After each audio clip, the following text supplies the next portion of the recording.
We started yesterday with the Welcome Day and with the Lectio Magistralis by Dino Buzzetti. So it was a wonderful way, I think, of starting our activities, and we go on today with a distinguished lecture by Paul Eggert. And for a better presentation of Paul, I ask Michelangelo Zaccarello, is professor of Italian philology at the University of Pisa, but he worked for a long period also in the University of Verona, where he teach textual scholarship and editorial theory, so really important and interconnected aspects of the digital humanities discipline, to introduce Paul Eggert to you. Thank you. Thank you very much, Francesca, for hosting this lecture in the wonderful program of the inaugural week of this course in digital humanities and digital knowledge. Now, it is by no means rhetorical to say that Paul Eggert needs no introduction whatsoever. He is one of the best scholars in the textual studies and editorial theory, a field in which I became interested several years ago. And he is a book historian who is highly respected in the field of librarianship and book history. However, whilst his studies in English literature are very well known, he is, for instance, in the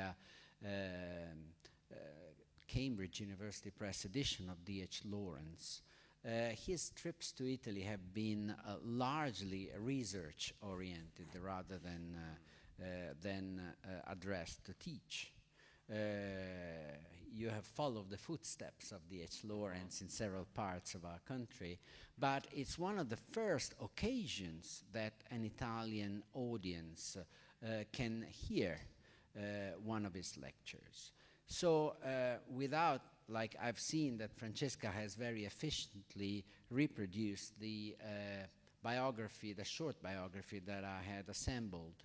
So rather than expanding on the many awards that Paul has won with his books, especially Securing the Past, probably his best known books published by Cambridge University Press in 2009, I would rather recall the time in March 2011 when I met him personally for the first time.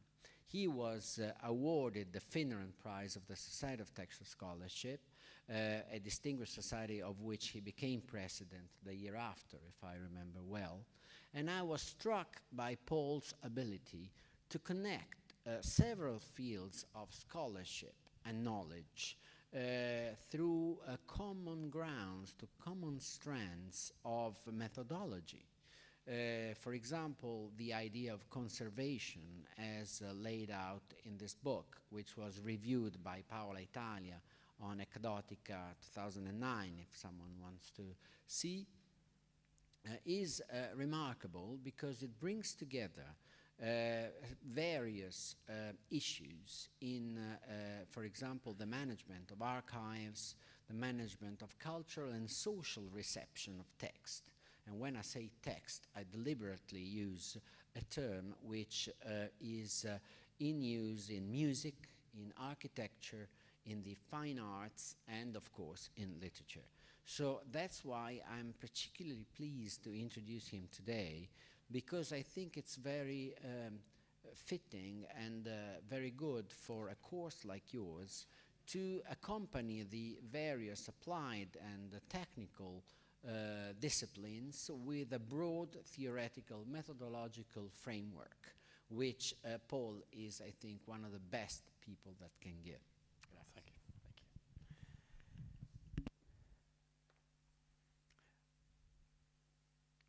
Well, thank you very much for such a generous introduction. Well, good afternoon, everybody. Now, you can probably hear that I have an Australian accent, can you? Or perhaps it may sound British to you. I'm not sure how, well, I rather doubt that you'll have trouble with my accent. My students in Chicago said immediately, "Oh, we love your accent." But then there they are, native speakers of English. I don't know why they love the accent. I don't particularly. However, I will be sort of looking at your faces very carefully to see whether you are following, and if you're not, I'll recapitulate and I'll go a little more slowly. Is the speed at which I'm speaking, is it okay? Do you want me to go faster or slower? About right? Okay, all right. Well, thank you. I'm very pleased to have been invited to speak today as part of the inauguration of the Digital Humanities and Digital Knowledge Initiative at the Università di Bologna. There are a lot of people who deserve congratulations for bringing it all together, and they're in this room, and I don't think I have to look too far to know who to thank. I wish the initiative every success and commend its designers and proponents, especially for this, for tying digital humanities and textual studies together. This is also what we've done at Loyola University in Chicago, where I teach. My lecture will be about the broader landscape of thought in which textual studies finds its own place.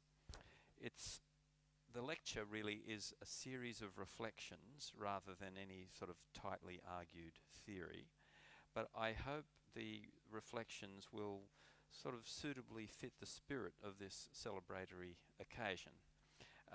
And the title, and I should say I'll talk for about 45 minutes, and then we'll have a 5-minute break so you can stretch your legs, and then I'll go on showing this project here. So the first part of today's proceedings then is this lecture. It's called Reviving the Work Concept: Music, Literature and Historic Buildings. Now, this may surprise you, but in 1996, Catherine Sutherland, the Jane Austen editor at Oxford, referred to the literary work as that, quote, manifestly relegated concept, now settling down into the ashes of sheer neglect, where the resurgent literary theory movement, the post-structuralist literary theory movement of the 1980s, had consigned it.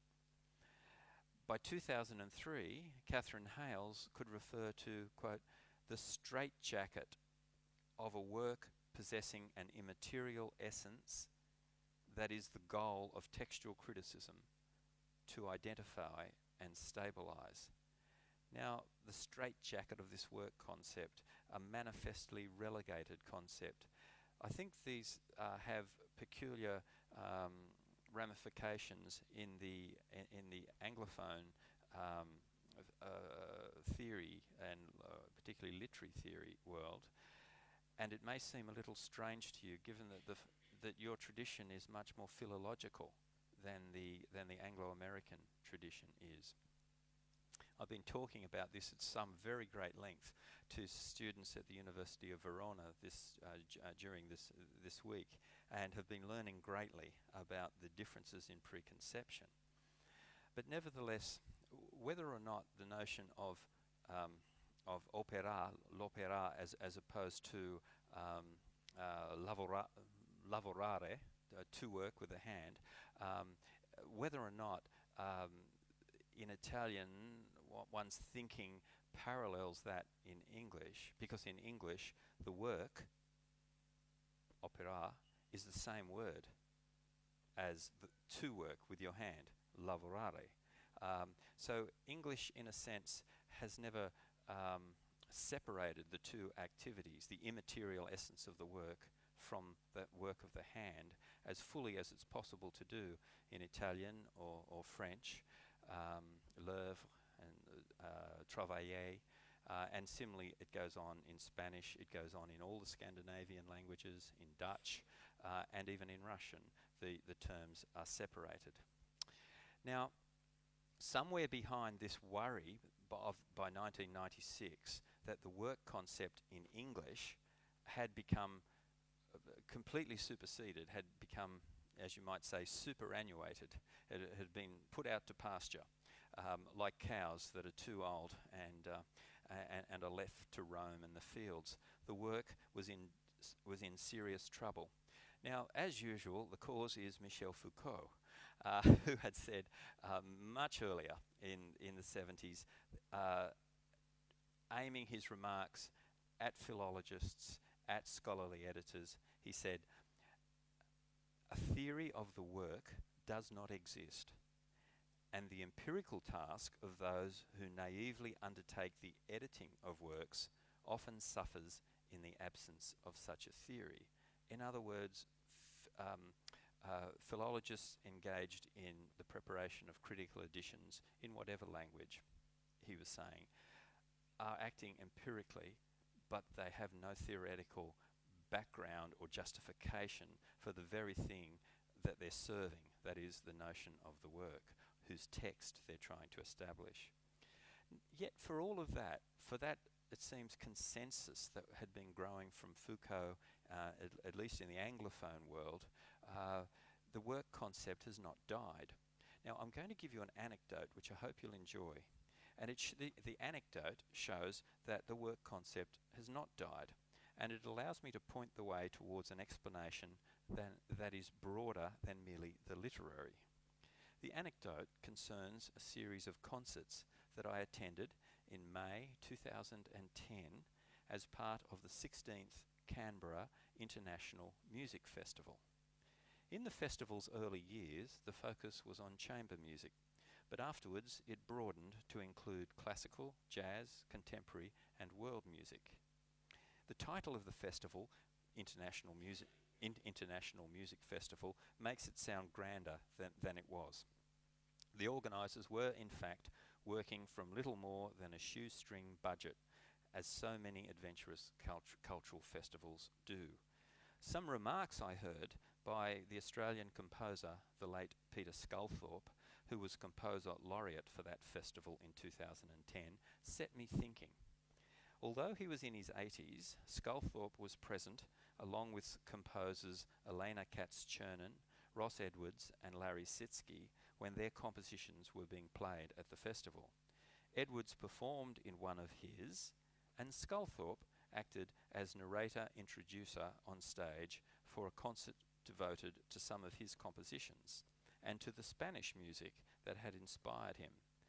The festival atmosphere was casual, and the constrictions of the standard professional repertoire were not in force, and the players were clearly having a good time over the 10 days and about 30 concerts. The standard was higher than I'd expected, and the audience grew in size over the days and became friendlier with some of us there for nearly every performance. So the sense of music as a collaborative event, as a multi-agented thing in which many talented performers and many more appreciative audience members come together was strong. This was no canned commodity, this music. It was not perfected in the studio, nor was it, say, the Sydney Opera House or the Metropolitan Opera in New York, where every performance is utterly professional and where the whole scene is dripping with money. Like the Elizabethan stage in Shakespeare's day, the festival concerts in Canberra were only just sufficiently rehearsed. There was a lot of passion and the sense of an absorbing cultural form being created on the fly. The main venue for the performances was called the Fitters' Workshop. So it was a warehouse that had formerly been used for the repair of heavy equipment, but was discovered only a couple of years before the 2010 festival, and after being in disuse for decades, to possess near-perfect acoustics for some musical types. There was no proscenium arch in the Fitters' Workshop, nor the effect of one. Perhaps this helps explain how some of the music, such as Ross Edwards' Eternity and his various mantras, refused to allow us audience members to keep our conventional distance. The music seemed to roll over us and through us. Similarly, Monteverdi's Vespers from 1610, which was enjoying a 400th anniversary airing, With so many performers crowded on the makeshift stage, playing or singing, it felt as if your body was being used as a box for the music to resonate in. Here surely was performance. Those on stage had their scores, serving at the very least as an aide-memoire, but essential, those scores are essential when many people are playing together. The preceding writing of the music and the printing of the score, with its history of textual transmission, were crucially enabling factors of the event, the essential point of takeoff. Yet, if music is a transaction, it does not come alive without performance in the presence of an audience. Although transmitted from the past in scores and as held in memory, music achieves a presentness in performance. It does not fully exist as music without that performance, even as the special characteristics of each successive performance enter into the history of the musical work over time. This awareness was, over the days of the festival, brought home to me in a way that more fully professionalized and especially recorded music rarely does. Nevertheless, the hand of the composer, which the score witnesses, is not to be condescended to, as the audience's extraordinary applause for Edwards and Sculthorpe confirmed. They were clearly held in veneration by many at that festival. Some of the work of the great Estonian composer Arvo Pärt, who was born in 1935, was given an Australian premiere at the festival, but he had declined an invitation to attend on health grounds. He was not well. Will he live to complete the final two works he says he still has left to write? The festival's director wondered aloud. It was a real and pertinent question for this composer who started so late in life and has written so comparatively little. However, I return to Peter Sculthorpe's remarks that I mentioned at the beginning, the ones that set me thinking. At 81, he was the oldest of the composers present. He was then still writing every day, his assistant told me. On the 15th of May in 2010, during the conference, a Saturday afternoon concert that featured two of Sculthorpe's compositions, during that performance, he said, after the first had been played, that he was so surprised by it, having written it so many years before, that he actually asked himself, did I write that? Sculthorpe's candour widened in his next appearance a week later when he sat on stage with pianist Tamara Anna Sislovska and talked about each of his pieces before she played it.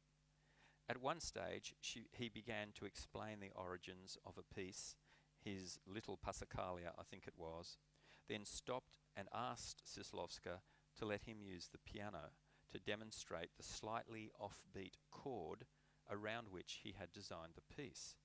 Then he wasn't sure whether he remembered it correctly, especially when he remarked that the earlier piece of his that she had played, called Sonatina, began with the same chord.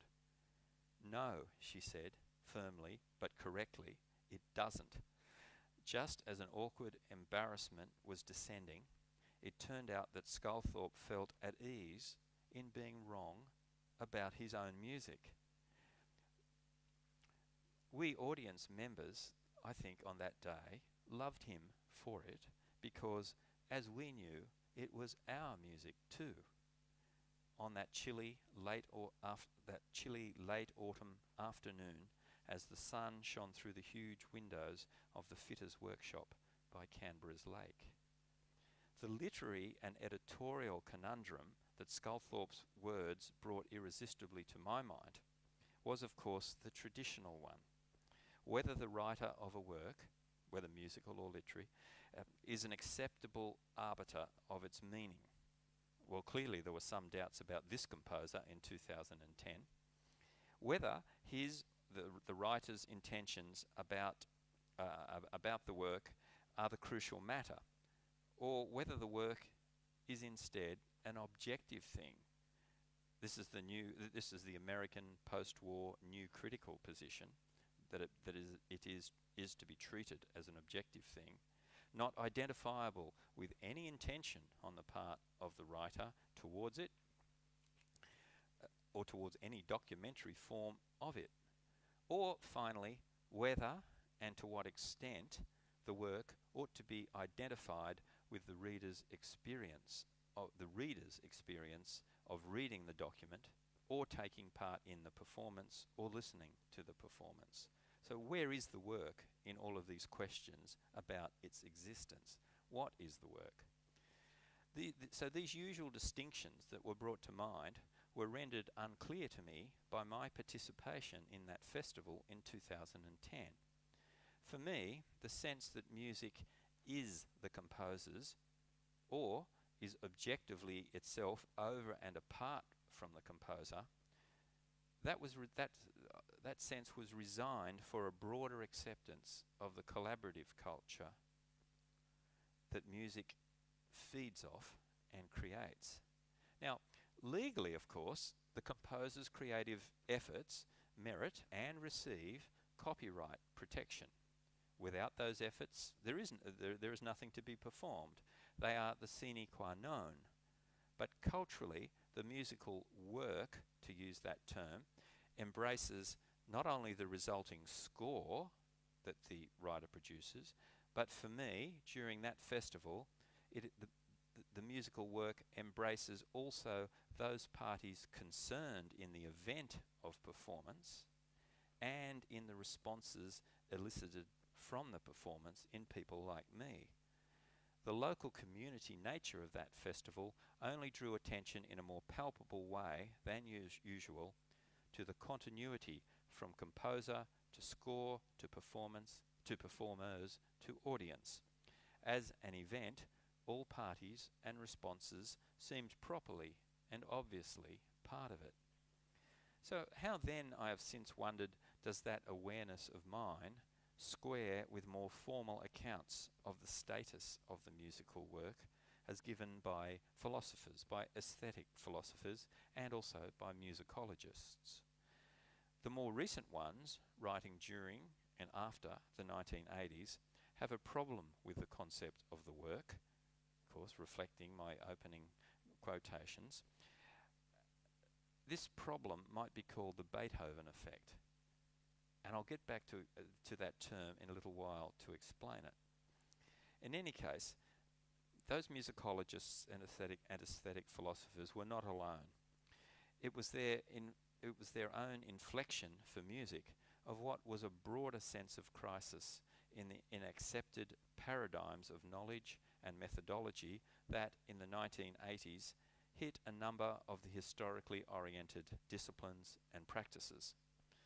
At much the same time, at conferences of the Society for Textual Scholarship, doctrines of final authorial intention and assumptions about the definitiveness of scholarly editions, of critical editions, were being questioned and unwound. On another front, archaeologists of classical sites began to wonder about their ordinary commitment to privilege the originary moment of construction of the site or the building at the expense of evidence left behind by the later phases of use, whether those phases were religious or social or political, or even, in the case of the Parthenon, military functioning that the particular site had witnessed over the centuries, right down to the present. Were those phases of human involvement part of the identity of the site or not? Could they be dispensed with? Should, if you had the chance, as an archaeologist, should you strip them away to reveal the so-called original? Again, on a further front, in historic house or historic building conservation, conservators began to recognize that the passage of time on buildings and sites ought to affect conservatorial and curatorial policies, ought to be allowed some authority, as editors would say, Once it was understood, once the Conservators understood that buildings could never be restored to their original condition, despite the yearning of visitors to these buildings, the yearning of visitors to see these buildings exposed in exactly this original state. Basically, there is no going back. What then does that mean about the identity of the historic building considered as a work? On yet a further front, fine art, painting connoisseurs began to doubt the positivity of their attributions of the authorship of disputed paintings. You know, whether this painting is a Rembrandt or isn't a Rembrandt, that sort of question. They began to doubt their own methods when they recognized that the scientific battery of tests that were now at their disposal by the 1980s those tests could at best deliver negative conclusions. Even as those tests revealed to amazed eyes, as I remember so well in the late 1980s in London, even as they revealed the pentimenti, or the rejected versions, or the sketching beneath the visible surface of the painting. I'm sure you all will have seen something like this. If you haven't, I suggest you visit the exhibition Dentro Caravaggio, which is on at the moment in the Palazzo Reale in Milano. Such curatorial approaches have become common right around the world. Connoisseurial judgment of this or that passage in a painting, I should say that connoisseurs do talk about a painting as having passages which need to be separately concentrated on, rather like in poetry we talk about this passage or that passage. And they also talk about authorship, just as we do in literary study. Connoisseurial judgment of this or that passage in a painting as being characteristic of the artist or not depended, the connoisseurs now acknowledged, on an informed but ultimately subjective scholarly hypothesis about the changing capacities and characteristics of the artist over time. Scientific proof, positive proof of authorship of the painting was unavailable. The hypothesis, the subjective hypothesis, was open to dispute like any other. This was not, alas, what the auction houses wanted to hear. The auction houses are in the business of making money. And when the connoisseurs began to reveal the doubtfulness of some of their own attributions, indeed the lack of positive conclusions in many cases, you can imagine that the auction houses were not very happy. However, the connoisseurs, the art historians, were being truthful. The auction houses wanted certainty, and they assumed that it was the professional's business to give it them.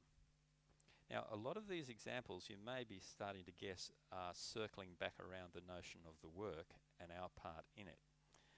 In the literary reference book area, publishers still wanted definitive,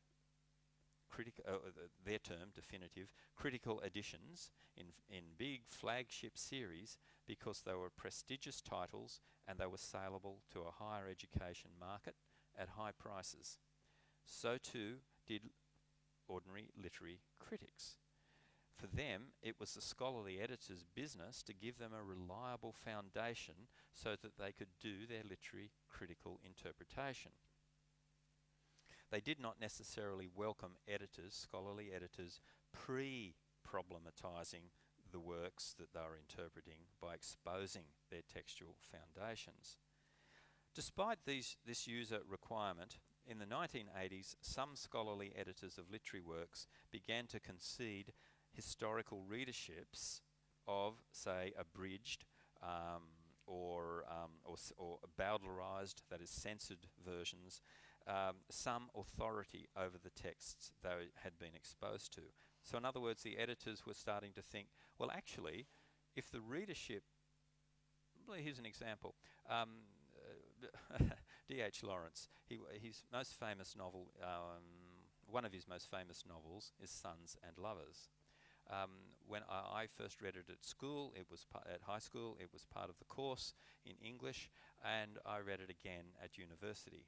and again when I taught it. It was not realised during the 1950s and 60s and 70s, not until well into the 80s, that the version that everyone had been reading, including me, including my school teacher, including my fellow students, including my fellow academics and colleagues, that the version we had been reading was actually an abridgment. It had not been known. And so it had been abridged by a publisher's editor, whom Lawrence gave permission to abridge it, because Lawrence was, by this stage, living at Lago di Garda at Gagnano, and he was trying to support himself and his partner, Frieda.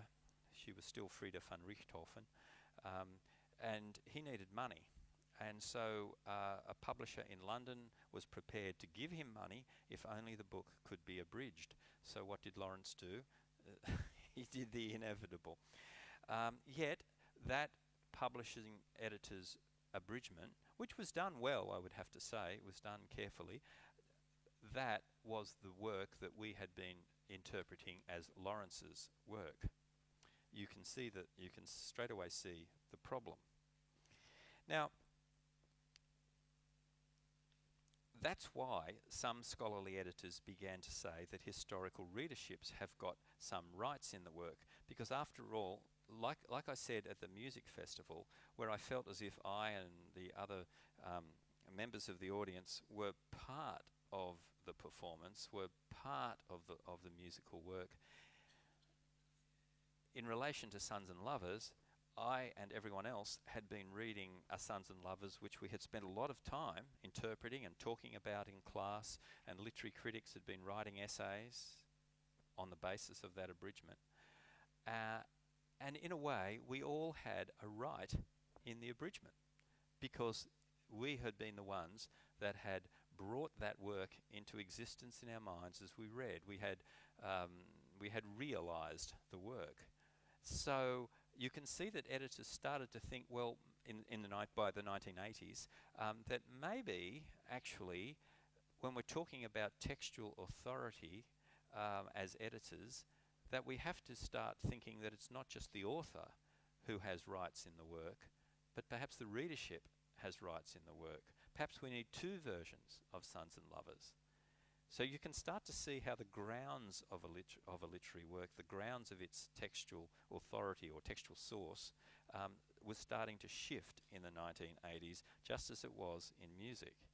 Across the various historically oriented fields, a sense was emerging that works of whatever kind, works were fundamentally versional, that they were multiple rather than singular, that they were witnesses of textual processes as well as being a product, and subject to successive waves of reception that, in ways that were difficult to define, changed the very nature of the work.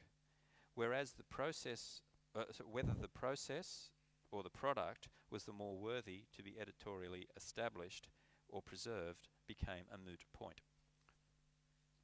So this cluster of changing understandings was the context for the Musicologists' Dilemma.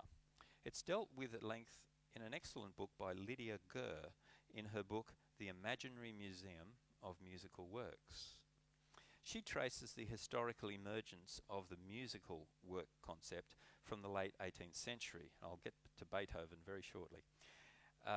There were various contributing factors, which some of this I know will be perfectly familiar to some people. There was the rise of orchestral music in dedicated concert halls from 1781, the new justification that Immanuel Kant provided in the 1790s for the special provisions and rewards of informed aesthetic judgment, and the growing sense that musical composition was a creative and expressive act over which the composer could now claim authority and thus be entitled to demand, and this is for the first time, that performers play precisely what was in the score. There should be transparency to the composer through fidelity on the part of the performers.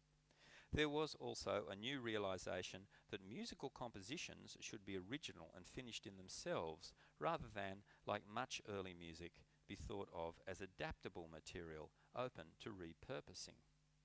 Orchestral music, now freed of the words that it previously had had to accompany, could aim in a purely aesthetic trajectory of its own to express the ineffable, to reach the transcendent.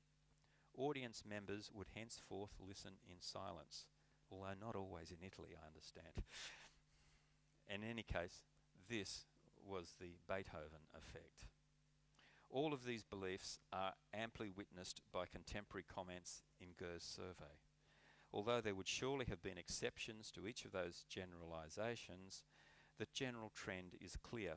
Within a half century, the term the work, gathering up these associations, had acquired a newly charged meaning and currency that was tied to authorship. Goethe strongly objects to what she calls the conceptual imperialism of the work concept. This is because of the way in which its self-naturalizing force has, since the 19th century, led, she argues, to misinterpretation of music from earlier times, and left improvisatory 20th century forms like jazz, as well as ethnic, folk and other popular music forms out in the cold. Post-World War II forms of music that depend on, say, maybe you've heard of this, 4 minutes and 33 seconds of silence. Literally, that's what it is. That's the musical work by John Cage. Or you will have heard of this, you will have heard examples of this, the electronic generation of sound by chance or by algorithms. Also, that sort of music did not fit the romantic, the Beethoven work model. Early music was nearly always associated with the need to satisfy a religious or a social function. Its passages were freely adaptable for other performances. Nor was early music, by early I'm meaning Renaissance and prior to the Renaissance, nor was early music usually notated in full. Early music anticipated the completion via conventional improvisation on the performer's part, and often had the composer in attendance as a conductor-player. In many ways, then, early music did not satisfy romantic conceptions of the work either. Although the early music revival of our time actually began in the 19th century, it's debatable whether the period instruments movement, I hope you will have heard of this, that is to say, 18th century music being played on 18th century, originally 18th century instruments, say, for example. It has been revived in a very big way since the Second World War, even though, as I say, it had been happening really since the 19th century. It's debatable whether the period instruments movement and the study of historical performance styles in the second half of the 20th century provided a decisive liberation, or whether the work concept simply adjusted to cope. Goethe laments that it has not gone away, but she struggles to explain the work's versatility and longevity. An explanation of that longevity can be hazarded that draws on literary history as well. Whether musical or literary, works in the Romantic period were considered expressive and intentional, and thus linked to their creator, as I've been saying, with Beethoven's period. But works were also, and somewhat paradoxically, considered organic and formalist, and thus separate and independent. So they were both things at the same time, strange to say though it is, able by virtue of their score or their printed forms to have an ongoing substance and identity. This objectivity, or proto-objectivity, encouraged mid to late 19th century aestheticism and the ideal of the pure, self-insulated perfection of art. It lent credence to realist and then to naturalist fiction writing, and finally to the modernist reaction against that expressive and intentional model of the work. By the early 20th century, impersonality could be frankly valued. Virginia Woolf remarked in a letter to Clive Bell in 1908, quote, I should choose my writing to be judged as a chiseled block, rather like the sculptor's chiseled block. I should choose my writing to be judged as a chiseled block, unconnected with my hand entirely. So there was the lavorare part. She was wanting it stripped out. She wanted it to be understood as having no connection to her hand, but rather having a formalist objectivity of its own. That's 1908. In a similar spirit, the Imagist poets in Britain refused emotionality in their poetry, and their manifestos of the 1910s called for the need for precision in imagery. They had been listening to Marinetti, Federico Marinetti, in his visits to London around 1910, but most of them did not take his part. They wanted a chaster, more sober, a more chiseled form of poetry. Whether in literature, music, or the plastic arts, it became possible to foreground the formal, or the technical, or the constitutive component. Like, for instance, in painting, a geometrical line and volume, or image without emotion, or in writing, like James Joyce, the stream of consciousness, or dynamism, or in music, atonality, rather than the work considered as conventionally expressive. Art gradually found a new grounding for itself in a seeming objectivity for the work. There were, of course, exceptions, notably including romantic throwbacks such as D.H. Lawrence, but after T.S. Eliot's essay, Tradition and the Individual Talent, in 1921, with its declaration that he says the emotion of art is impersonal. It was from that declaration, it was not a big step to the protocols of American New Criticism and the deeming of authorial intention, biography, and historical context to be extraneous or secondary to the literary critical act. If art, taken as a source of understanding of the human condition, was to help solve the existentialist dilemma in the immediate post-World War II period, if literature were to provide an alternative source for meaningful living, and very many people hoped so at the time, and it came down to my generation in my undergraduate days in the early 1970s, if art was to provide an alternative source for meaningful living, then it needed to be thought of, we believed then, as resilient, as self-contained, as concrete. Indeed, the term in English, the concrete work of art, was very common in the 1960s. In France, Maurice Blanchot could write in 1955, "The work of art does not refer immediately back to the person who presumably made it.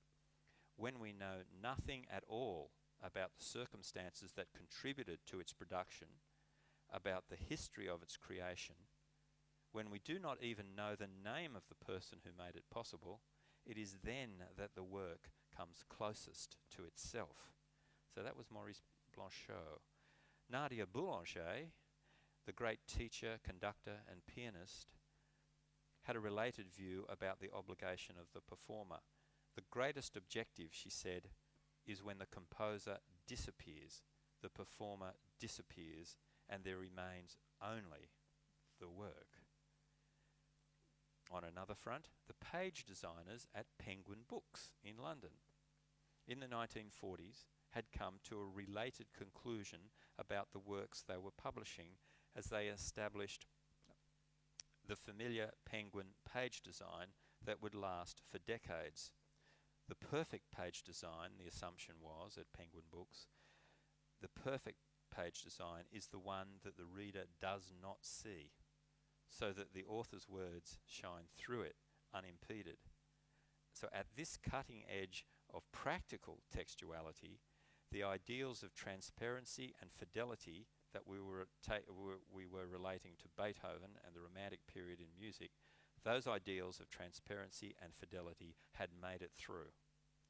So the modernist decades that intervened between the Romantic and the late 20th century periods may be said to have redefined the nature of the aesthetic without removing the grounds of the work concept. It is this that makes me think that in his gadfly skepticism about many aspects of musicology, including the period instruments movement, Richard Taruskin was essentially right when he commented provocatively in 1988, I hold, quote, I hold that historical performance today is not really historical, that a specious veneer of historicism clothes a performance style that is completely of our own time and is in fact the most modern style around, and that the historical hardware has won its wide acceptance, above all its commercial viability, precisely by virtue of its novelty, not its antiquity. Now, this comment does not distinguish between authentic performance on early instruments, which audiences yearn for and often think they are getting, and as against the historically informed performance that reflective players and musicologists argue is the limit of what can be achieved. I'm no musicologist, I can't adjudicate, but I can offer you this. It's a comparison to the historicising of the Victorian medieval church restorers in 19th century England. You might not know, in fact almost nobody does appreciate this, but roughly 50% of all of the medieval churches in England, and of course there are a few thousand of them, roughly 50% were restored in the 19th century. And yet when you walk into them today, it's often very hard to pick the difference. In the 19th century, as they scraped away the physical evidence of the intervening centuries of worship since the 14th century, in search of a closer communion with the ancient source of true religion as they saw it, and then sometimes made additions to those Victorian churches in the same style, they were creating, though without setting out to do so, a new aesthetic, a neo-Gothic style that would come to define Victorian secular public buildings as well as newly built churches and cathedrals around the world. And that style, that neo-Gothic or Victorian style, is highly valued today. The church restorers saw the historic, in their own lifetimes, become the modern, even though they had not intended it. In a similar vein, as Eggert recounts, when Mendelssohn introduced Bach's St. Matthew Passion into the modern repertoire, he, to put the point crudely, took the music away from the church and put it into the concert hall. What he did, though this proved a complicated task, was to fill in and update the score in a way true to Bach's intentions, so that the work could henceforth be performed under modern conditions. The work concept emerges in this paradoxically through its evolution as its own passport into the future. Now, the question arises. The question arises is, will my PowerPoint come up? We'll see.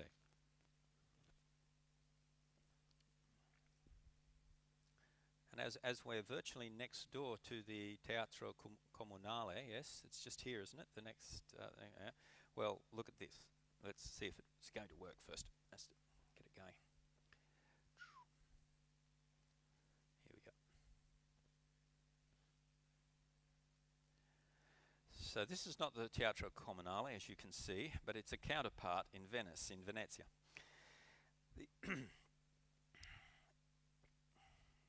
Have we escaped from that paradox about the work that I've been talking about? Given that historical research in all the areas under discussion is often far more comprehensive today than it was in the Victorian period.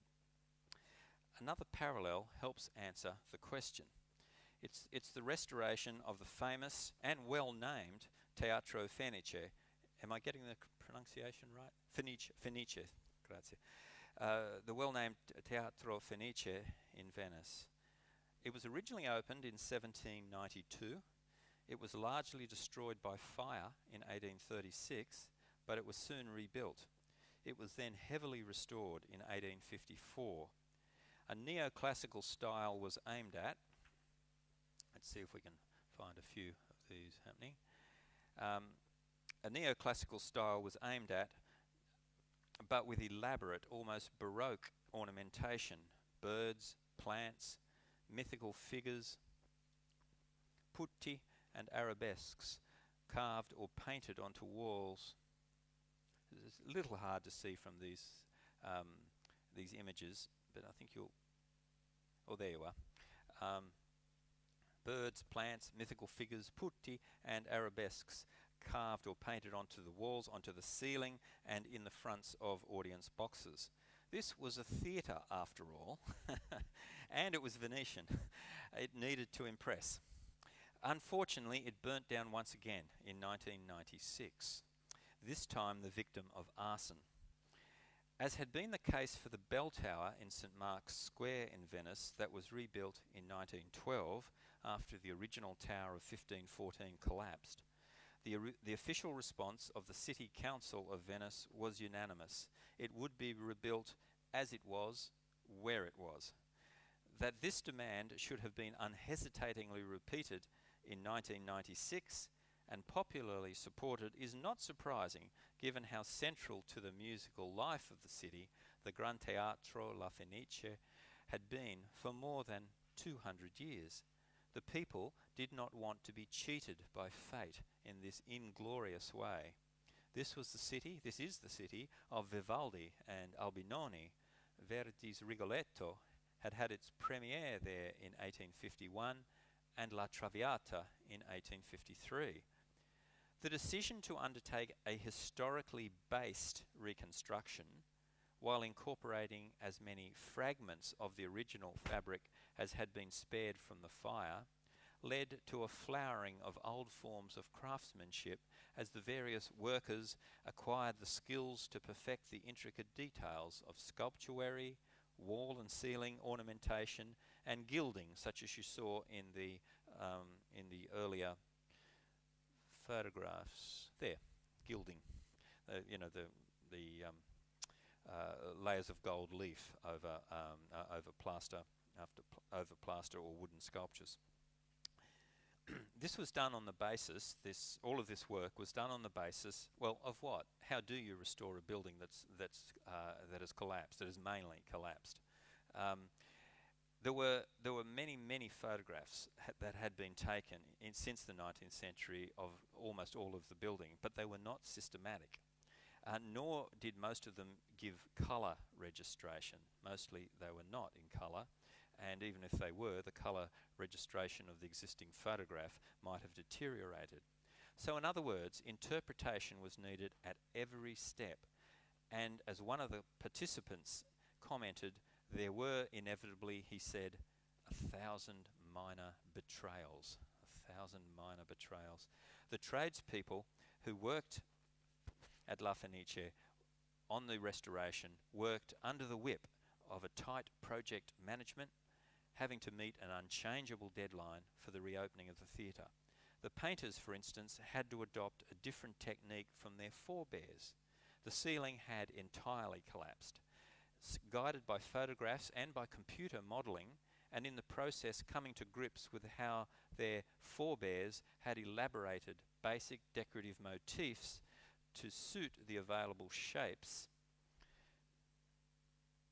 on that ceiling, scenery artists Silvano and Fabio Mattei painted the elaborate ceiling decorations onto canvas rather than directly onto the ceiling as had originally been done. This was partly so that they could get out of the way of the many other tradespeople who were also working in what was a very confined space, and partly so that the canvases could later and more efficiently be then attached in situ to the ceiling.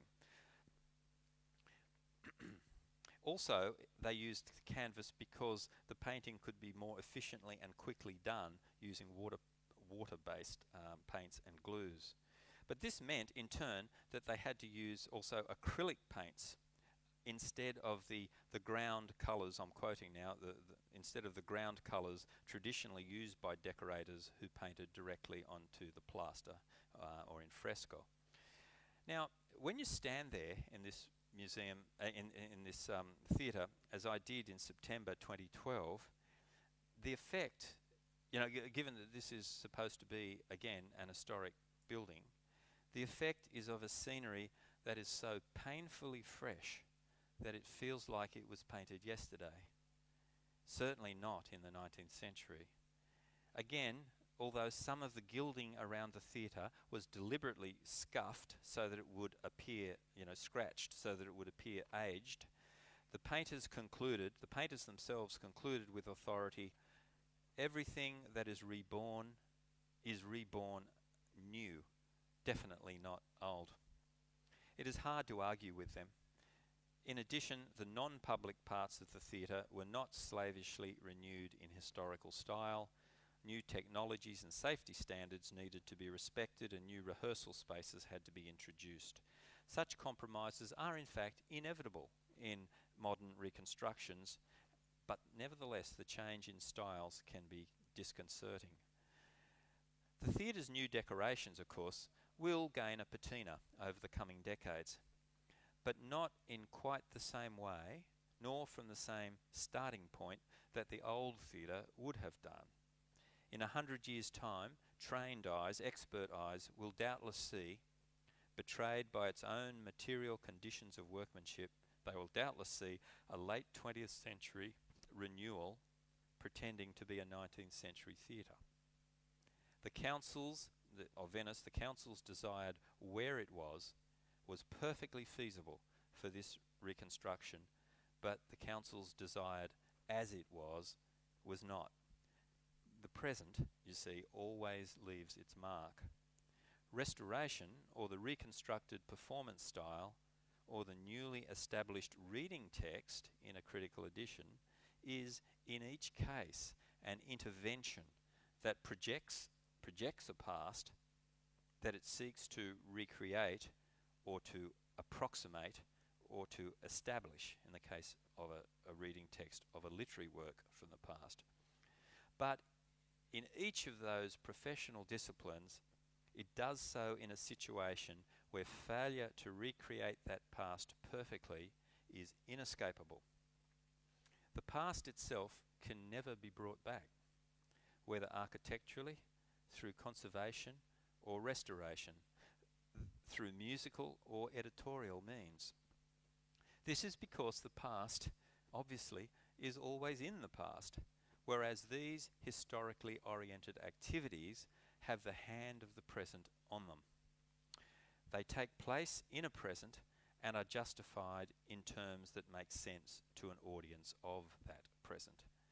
Really, these activities are an argument about the past. Their conscious reasoning, the routines, the editorial conventions, as well as their unspoken assumptions and technologies leave their traces on whatever the professionals do. It's a paradox, but there's no getting away from it. We should not, however, think this outcome bleak or defeatist. No. If it means only abandoning the gilded cage of positivism in which professional practices have prospered, then that may be no bad thing. We must look the paradox in the face and see how it changes how we think about editors or conservators or what musicologists do. In all of this, the most basic task does not change. It remains the professional's job to intervene, to come between the original materials and an audience, readership or visitorship of today. The professionals orchestrate the terms of the transaction with the present according to slowly changing practices. The concept of the work, and here it is, the concept of the work happens to provide a convenient conceptual organisation for their historically based activities. It allows them, and it allows us, to see conservatorial or editorial or other intervention as extending the life of the work into the future. This is because the concept of the work is a protean one, a changing one.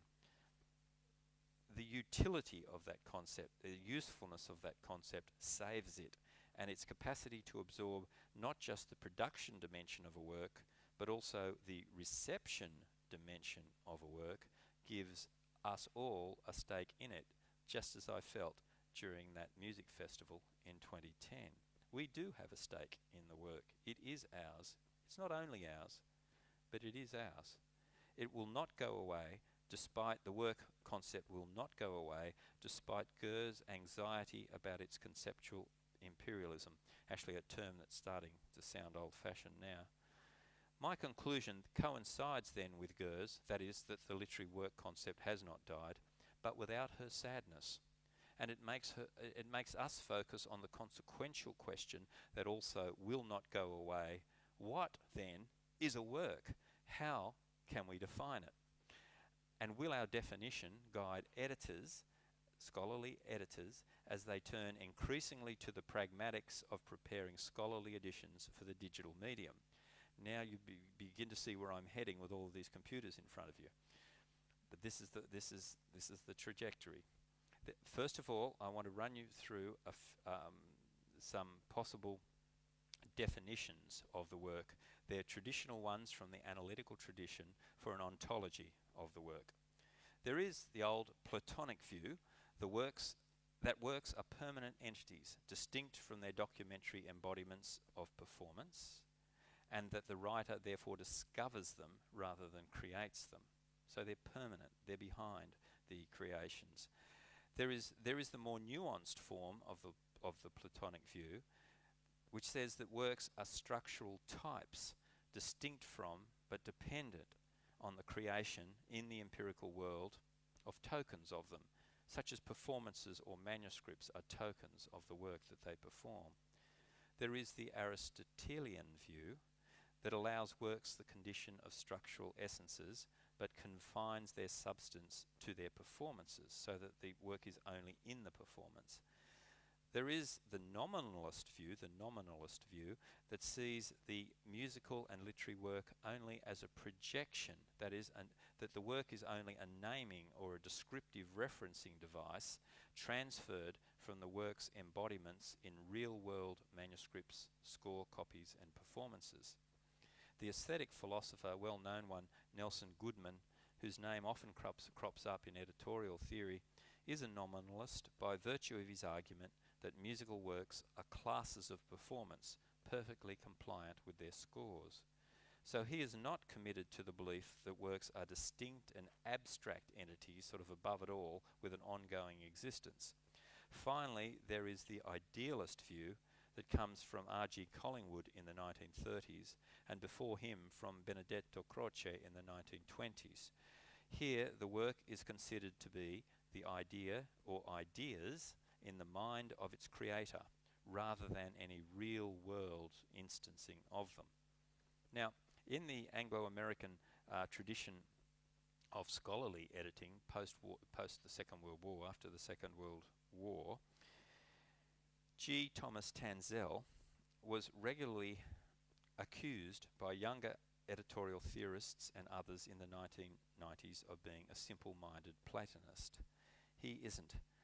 The charge confused Platonism with idealism.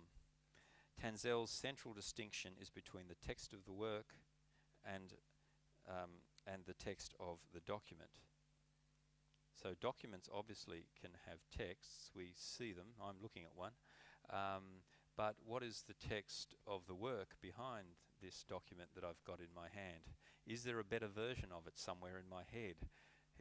I wish there were. Anyway, Tanzell, his central distinction is between the text of the work and the text of the document, together with his insistence that the text of the work is just as historical as any documentary embodiment of it. Now here is where the philological tradition parts company, I think, with this Anglo-American tradition.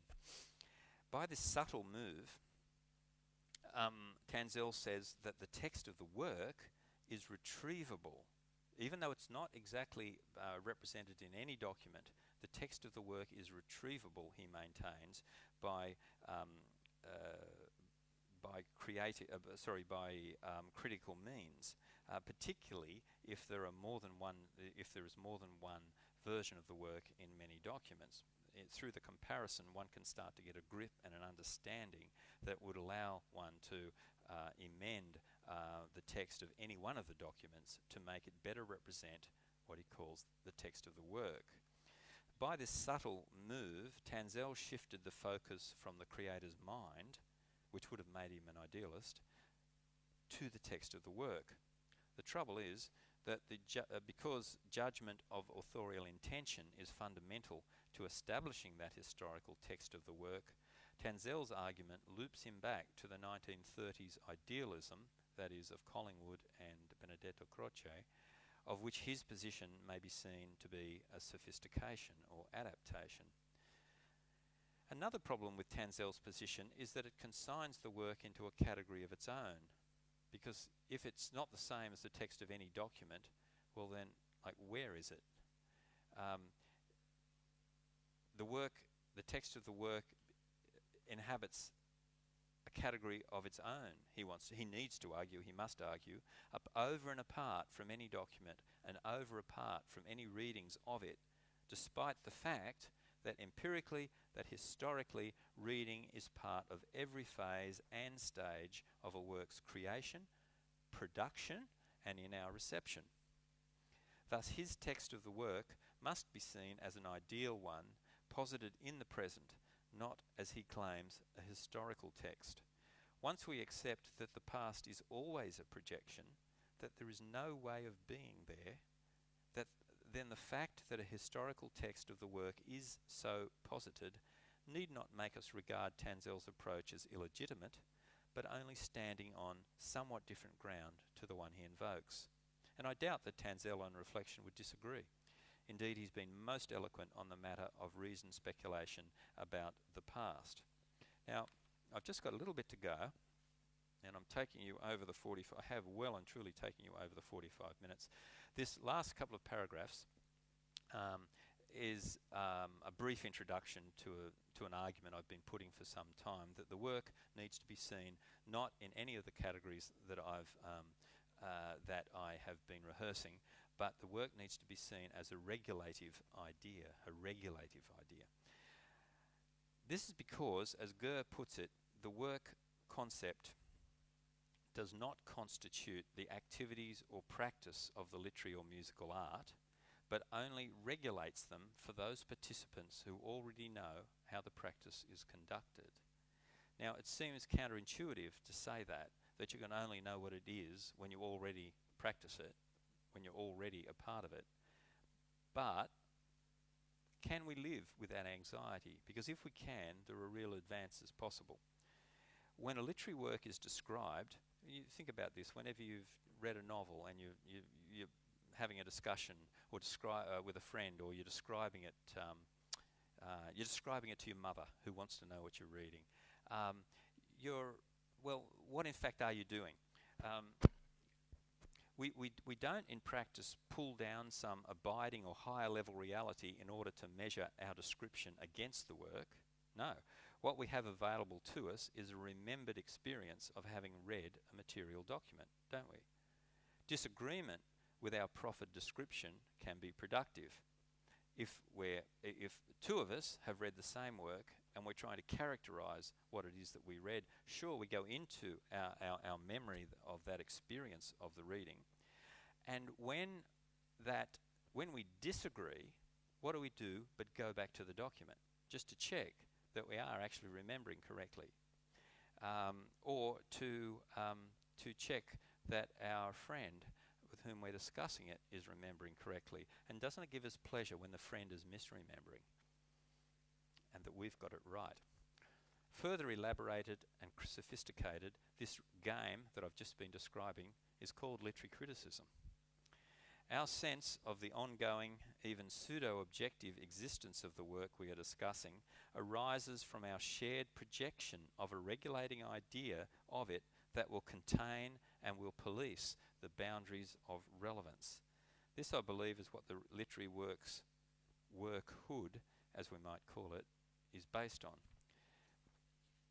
The name of the individual work is the container that we project from the document for the textual and other meanings that we raise or extrapolate as we read it.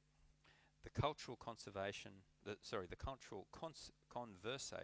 about classic literary works can then take place over decades or even centuries because the work as regulative idea permits it, encourages it, allows it to happen, and we willingly participate in that ongoing life.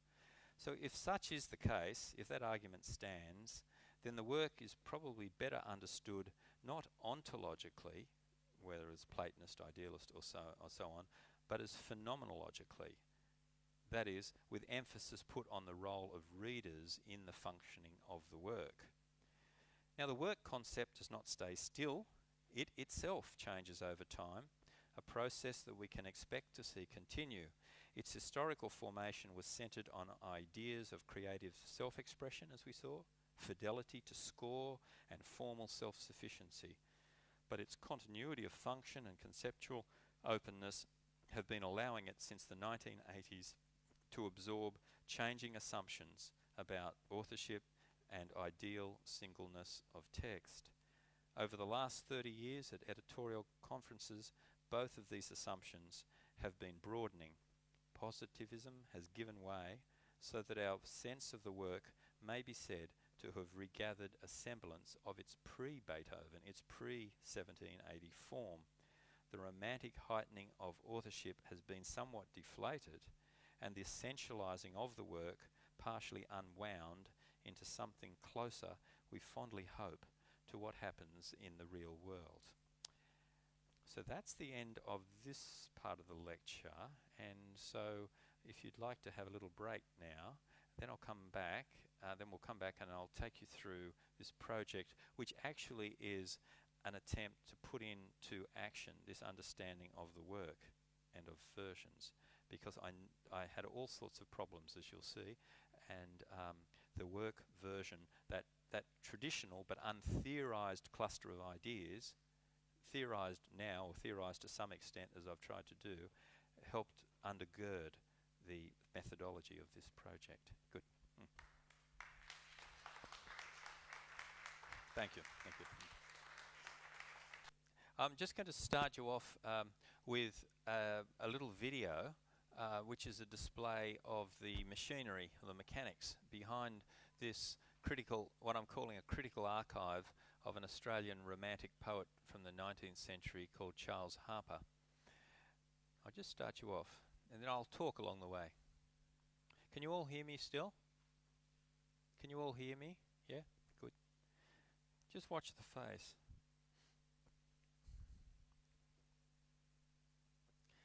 That's what we're dealing with.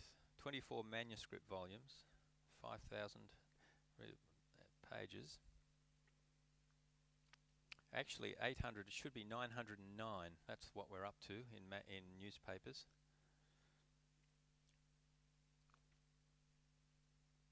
And a relatively small number of letters. So this is what we've tried to capture in this project. You see, of course, he is not mainly a book published poet.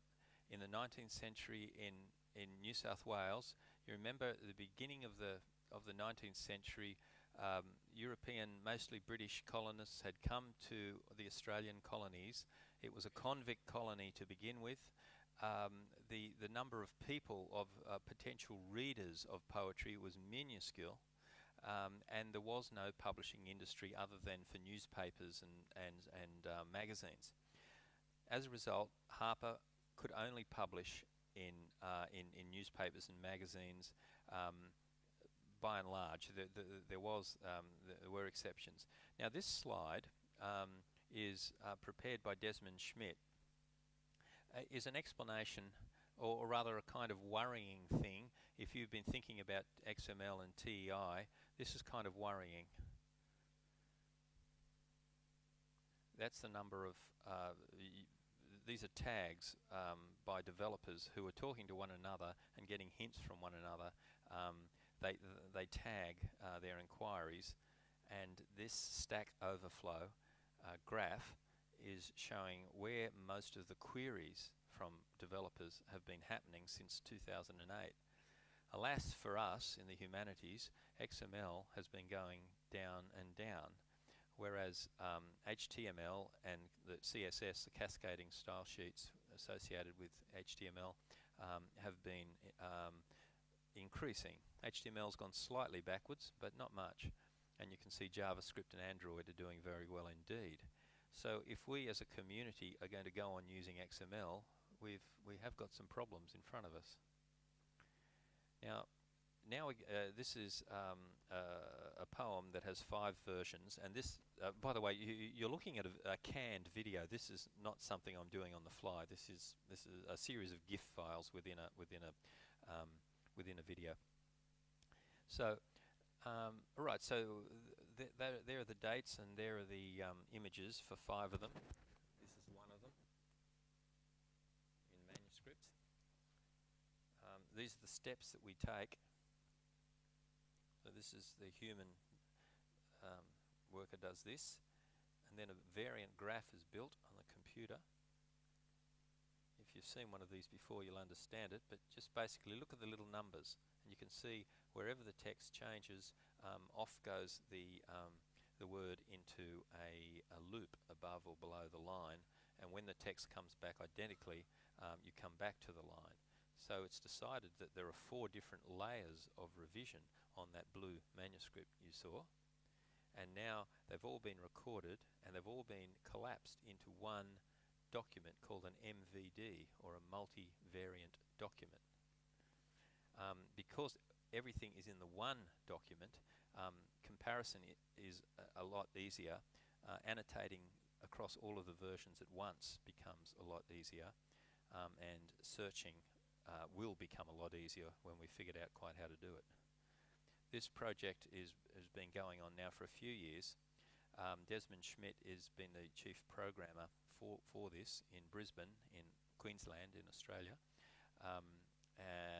He was very happy to become involved in this because he needed a large text base and a difficult problem to solve. And this is quite a difficult problem, given the number of works we've got are over 700. A great many of them have prose notes attached to the poems. So they're all poems. There are prose notes attached by the author to the poems. And the result is that we have something like 2,200 versions. Some of the poems, of course, are sonnets, and so they're 14 lines long. Some of them are, are 10 and 20 pages long. So there is a considerable problem to solve. The main problem, of course, that all editors want to have solved for them automatically is, how do you collate the different versions automatically? Can it be done? Well, this is in effect what this project is centered around, and it's starting to prove possible.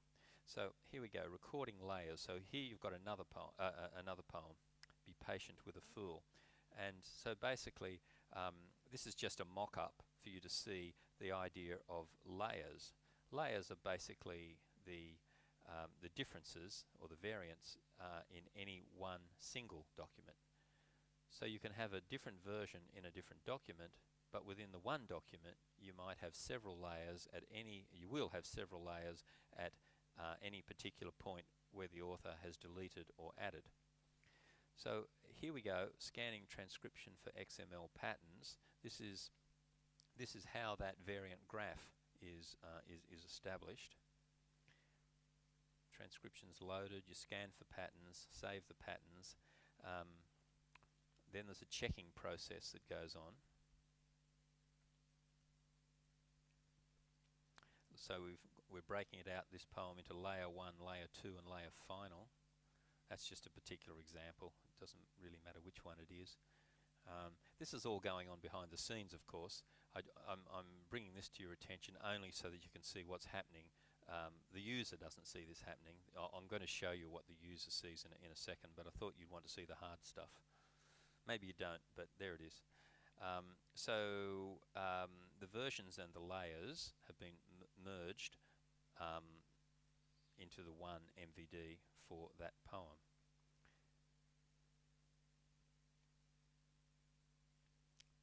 I don't expect you to understand all of this first up because you haven't seen the user side of it, but I just wanted you to get a sense of what's happening. You'll notice that there are three layers.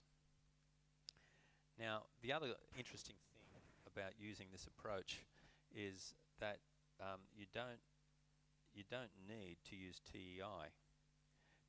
If you've not faced TEI yet, you've got quite a task coming. TEI is a wonderful language for capturing wording and changes in wording and the physical position of wording on a page. You know how wording can be that is a revision can be between two lines or can go up the margin or can be squiggled anywhere on the page. Without TEI, this sort of thing becomes easier. We're saving in HTML. We're editing in a simple custom markup language, so we're not editing in TEI. And we don't need to do it, largely because we've got a method of keeping the image and the transcription in more or less perfect synchronous scrolling. So as you run your cursor down the page of the transcription, the image will move with it. So if you're able to see the image at every point, there's less need to record precisely what's happening with those variants because you can see them. If they're interlinear, if they're running up the margin, if they're in a circle somewhere, you can it's okay provided the text, the transcription is keeping in sync with the image. If that happens, then the information that the user needs is actually there, it just hasn't been encoded. So in other words, this is a way of minimizing the encoding load in order to provide to get a result that an editor would recognize as a critical addition. Now this is a little bit hard for you to see, I think. Sorry, I can't do much with it. This is a table in which basically all of the versions of this poem are running parallel to one another, that is horizontally, and so the poem is just running horizontally and each version is stacked one under the other. This particular poem happens to have a lot of versions. In the table you can get rid of some of them if you want to just study 2 or 3 or 4. The table will allow you to do that. Editors frequently do study 2 or 3 or 4 versions because they're looking for patterns. They're trying to understand how the text was transmitted from one version to another. And given that a lot of these are manuscripts, the answers are not straightforward. They do have to be studied. So if the collation of the versions can be achieved automatically, it cuts down on the work for the editor. Because in effect, you don't need a textual apparatus. Now, editors should be shocked to hear me say such a thing. I've created print textual apparatuses, all too many of them. I think the time is fast approaching where textual apparatuses themselves will not need to be produced by hand, but the analysis of the meaning of tables like this will of course still be the standard philological duty. The understanding of the textual transmission is the central matter, not the display of data. That's the way that this is proceeding. I'll see if I can just go one more here. Now this is these are letters, by the way, and this is where this synchronous scrolling, you can see it happening easily. By the way, in this twin view, with the image of the letter on the left and the transcription of the on the right, this is also an editor, by the way. And so when we edit using a simple markup language for these letters, we did all the letters in a simple markup language. The poems themselves were done in XML TEI, and that's because we're at the stage when they were done from 2009 onwards, we did not have a system to present them. We assumed that TEI would be our default, but in fact it hasn't become so. If we were starting again, we probably would not use TEI at all, but we might use XML, because XML itself is only the encompassing language of which TEI is the specialized dialect. Anyway, so here it goes. So you can I'll show you this dynamically in a minute, but you can sort of see what's happening, that the image and the transcription go in sync. Okay, I think that's probably enough. You get the idea. Okay, so now I'm going to show the just get into the site itself. So it's the site is called, if you haven't got it already, it's Charles-Hyper. I've been talking for too long.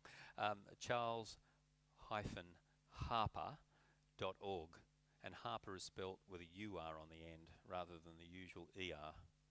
You can see it there. So Charles-Harper.org will get you there. Now I'm just going to show you a poem.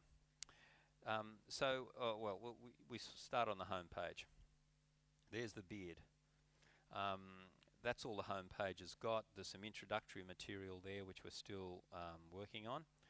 Now I'll just go across to browse. So if you want to find a particular poem, this is how you can do it. You can do it by title. You can do it by subject matter. We've done a subject index. You can do it by first line. So for instance, if you want the poem that starts chasing cold winter's dull sadness, well then you can just click on the first line and up will come one version of it. I'm going to, though, go back to browsing by, oh yes, you can browse by popularity. Now here's something.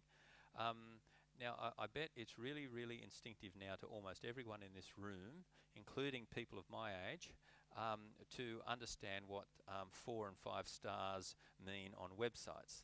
Every time we book a hotel or every time we buy anything, we're being asked to assess. Well, I know this will sound strange in relation to 19th century poetry, but that's what we're doing as well. By popularity, we've got a number of poems. Or maybe it's not working today. Is it going to work? There it is, yeah. So there's some 5-star poems. There's some 4.5-star poems. And there's some, yes, there's, I could click on and click there and so it would go on. This one here, on leaving XXX after a residence there of 9 months, is a particular favourite of mine. And so over here, I think I'm the only one to have judged it so far. Oh no, there's 2. Okay, so I gave it 4, and this was my little tiny bit of literary criticism about the poem. Desmond Schmidt, the programmer, also loved the poem, and he also, I don't know whether he was guided by my 4 or what, whether he really thought it was a 4-star. So we've had some PhD students involved, also reading and giving assessments. Now I know it sounds philologically deeply, deeply wrong to be doing this, but yet I'm assured by those who know more than me that a lot of people will come in this way. Seemed to me in the end, after I heard that argument, that it would do no harm, and it would also give lots of people the opportunity, once we've made this open, to just go in there and write their own assessments. And as they write their assessment and give it a star rating, an algorithm will automatically adjust the rating for that poem. So one way of putting data in there was to look at all the anthologies of Australian literature in which his poems, any of his poems had appeared. And so each anthology appearance earned him, a particular numerical mark for that poem. So that became part of the reception as well. Anyway, more less frivolously, you can go in by date, and you can go in by that other one. The H number is really an ID. It's an alphanumeric ID for each poem that the makers of the database use. However, if you want to come into to see what he wrote in 1852 in March, we have that one. In April, we have that one. If you want to study his poems by time, chronologically, and there's a very good reason to study poetry chronologically, because after all, your poet, like anyone else, works over time, and at any particular time, any two writings are likely to be related. And if you can get information from that biographical context that you can bring to bear on that or those poems, then you're in a stronger position. So having a chronological entry point is good. Anyway, what I'm going to show you is by title, because the features here will come up. I'll just get a fairly straightforward one. I'll do.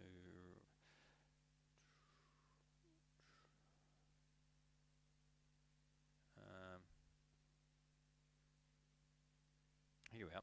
Trust in God. All right, so I'll just pull. So it defaults to see that number there. That can you see where I'm jiggling the cursor? H646A. That's just for now. That is our ID that we use in the construction of the critical archive. And Empire. That's Empire magazine, 20th of June, 1853. I'll just pull up the next one. B. That's the next version.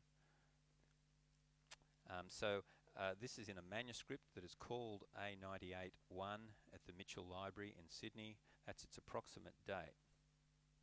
Now let's maybe do a compare now. So now we've got A has come back in its final layer. So you think, oh, you didn't mention layers, but in fact, A, all we have is a final layer because it appeared in a newspaper. We don't have another layer for it. Let's have a look at, I don't know, B maybe. Yeah, so B, which we think for now, until the editorial analysis has been done, we think it is the next version. Now you can see that layer 1, you can imagine, is not as developed, it's not as final as the final layer for B. So it's A versus B, and now we've got layer final in both cases. Are you all able to see it? It's a bit difficult, I know, to see from where you are, but so you'll see that the differences between A and B are cropping up here in thunders as opposed to labourings, and their thunderous wheels within become out of that clouded layer. Now, you'll notice that, and so it goes on. This is happening on the fly, it's happening automatically, and it's happening because of the MVD, because all of the information about the differences between the versions has been computed and is stored in a single file, the MVD for that poem. There's an MVD for the text, and there's also an MVD for any formats or annotations. So in other words, there is a markup which is stored, but it's a simplified markup that is stored in a what's called a standoff position. They're not stored within the single text file, within the single text file for the work as a whole, the collapsed one. So there's an MVD for the text, there's an MVD for the markup. But the markup, in other words, is in a standoff position. And the result, because we're not using XML or TEI in the MVD itself, there is no problem with overlapping hierarchies. I don't know if you're aware of the problems of overlapping hierarchies, but they're an intractable problem in XML and TEI especially. So that it doesn't matter if a variant overlaps 2 lines or 2 pages, or if a variant and a property are overlapping one another. There is no problem, and it's because of the MVD. Now, the other thing you can do, this is kind of good, is let's have a look at the twin view.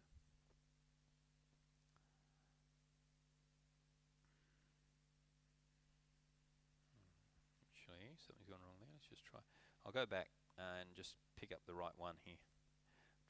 I'll just get B. Now, let's see if we can. So this is in a manuscript called A98.1. Let's see if we can pick it up. Here he comes. So you can see now that the image comes automatically in this twin view. If the poem were longer, and I'll show you one in a minute, the automatic scrolling would happen.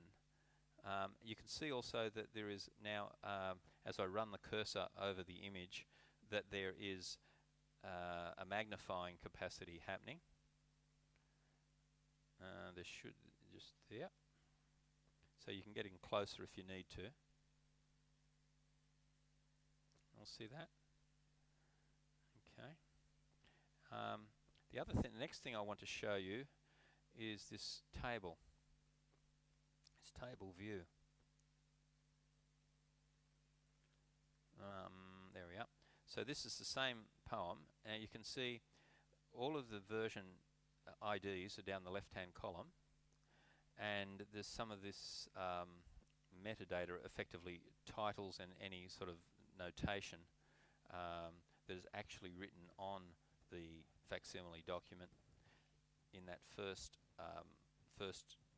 new column, and then the poem runs across the window, and wherever there is a variant, it will appear in its own new row. Its own new column. So if you're looking at that one there, dim becomes dread in C. It stays as dread in D and E. It becomes grim in G and H and I. Now when you see patterns like that starting to assert themselves, you start to realise, oh, I can see what's happening. The bottom three do seem to be linked, the middle four seem to be linked, and the top two seem to be linked. And so is that pattern going to maintain itself as we go right through the poem? Well, yeah, sort of. With obstruct and obstruct, E and F have stayed the same, G, H and I are staying the same.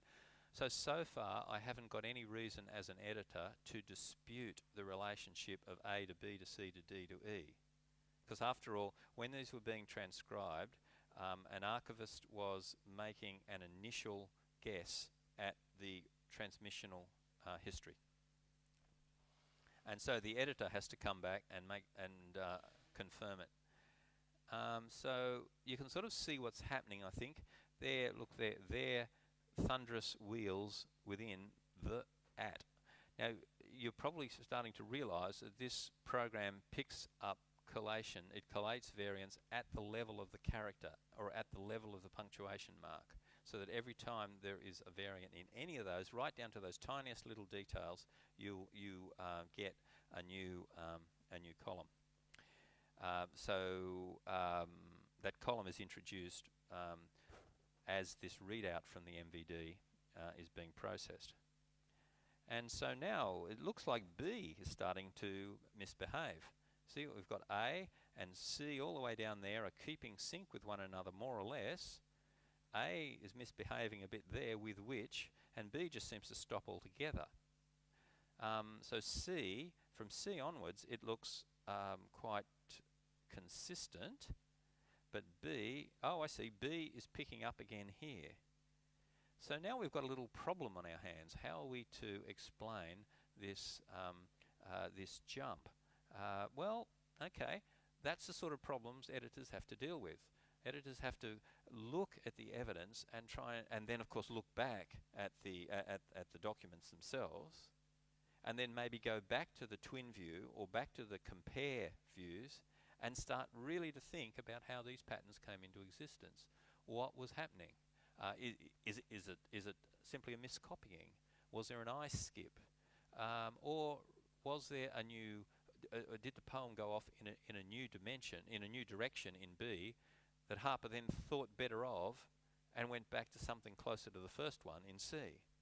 So in other words, this sort of sense of a text is sort of sinuously moving between different documents, all of which present a text of the work, comes into view as a process in itself, as a textual process moving between documents.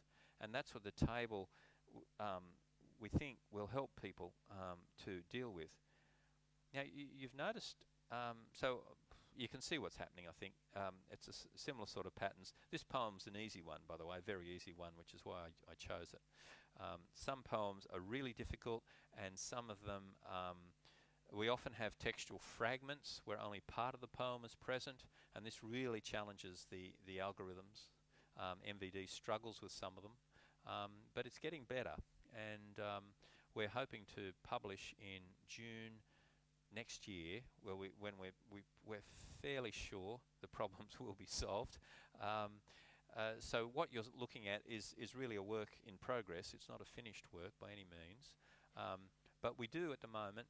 We do have those 2200 versions there, and we have a few other nice things. Perhaps I should have shown you, or should I be stopping? No? A few minutes? All right, okay. So these are the books.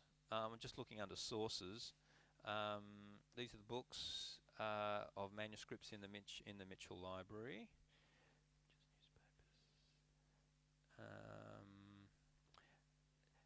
This is where we store our images. Manuscripts, well, let's just choose, you see that, sorry, newspapers. I'll just choose that one, Port Phillip Patriot. So this is just our storage, our core pics. There's the image for the first page of one. Let's just get it bigger. Whoops. So that's just the image. If we wanted to look, what will it show you next? Oh yes, some letters. So I mentioned that we've edited the letters as well. That's to say, we've transcribed them, and they've had one check so far. Let's have a look at this one. So I've gone in index to the letters by sender. I'll choose Charles Harper as the sender, and I'm going to choose one particularly interesting letter. September 1867. This is a letter to the editor of a newspaper that used to publish his poems, and so you can see now the synchronous scrolling happening. I just wanted to show you that. It's a long letter that the poet is writing to the editor, who has just rejected one of his really good poems, and Harper is getting angry at the editor in this letter, and he gets angrier as he goes on, and towards the end, let me see if I can find it here. Oh yeah. So I'll start here. Because I say, such men as you are utterly unfit for the positions they occupy, because so far as true literature, the literature of power, is concerned, you are but as blocks and impediments in the way of all advancement, and should in fact be wholly and always engaged in doing nothing higher than in devising billheads and setting up advertisements. So you see, poets get angry too, and sometimes they're justified in their anger. But how are you going to know if you haven't got access to the poem that Bennett had just rejected? So there is a way in which a project like this actually brings into being not just the poetry but the biography of a poet, and there are ways in which you can deal with that biography. We do use these timelines, which it's just a pull-down piece of software, a tool called Timeline.js. So I don't know. Let's go over there. Oh, sorry. I should start somewhere. Probably, let's say 1837, and so there you've got the various events of 1837: birth of Laura Jane Rotten. Joseph Harper, I'll just try that one. Joseph Harper and the Wesleyan Mission. I'll try one down here. Birth of, another Rotten. Creditor sues Mr. Harper. So in other words, you can go across the page on this timeline, and you can pick up biographical events. You can pick up compositions, that is to say, poems. This is a really big one, and Timeline.js does not like big files, so we're going to have to abandon Timeline.js and write our own, it looks like, because our biographical events are getting bigger and bigger. And you can do it interestingly with letters. I quite like this bit. It's a big file, which is the problem. It's sort of a bit annoying, but anyway, So here are letters that Harper has written, or that have been written to Harper. You can make this go a bit bigger, so each flag is a bit easier to get. There's one from Daniel Dennehy to the Sydney Morning Herald that mentions Harper. So we've basically summarised them, but we've also got, as I showed you just before, the images of each letter and the full transcription. The only other thing to do is to tell you that one of the members of the team absolutely loves family trees. I don't love them, but anyway, here's the Harper family tree. There's Charles Harper, so he marries Mary Ann Doyle. They have various children, the first of whom is Washington Harper, who marries Mary Angus King, whose first daughter is Ada Emily Harper, who married Alexander Perrell Wilkie. I don't know how much more of this you can stand, but you see how it works. In other words, you just there is a family tree, and to some extent it's just a self-indulgence, and to some extent it's kind of useful. But different users will have different requirements, and oddly enough, this part of the archive is getting quite a bit of use, although not by literary critics, I think. Anyway, I think that's more than enough, and so thank you all for bearing with this couple of hours.